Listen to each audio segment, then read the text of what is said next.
Facts about Spider-Man. Who is Spider-Man? Spider-Man is a superhero in American comic book published by Marvel Comics.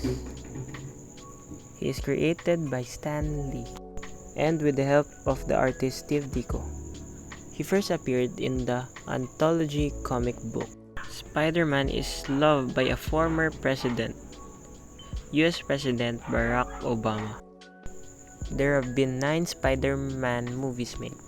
They are Spider-Man 2002, Spider-Man 2 2004, Spider-Man 3 2007, The Amazing Spider-Man 2012, The Amazing Spider-Man 2014, Spider-Man Homecoming 2017, Spider-Man Into the Spider-Verse 2018, Spider-Man Far From Home 2019, and Spider-Man No Way Home 2021.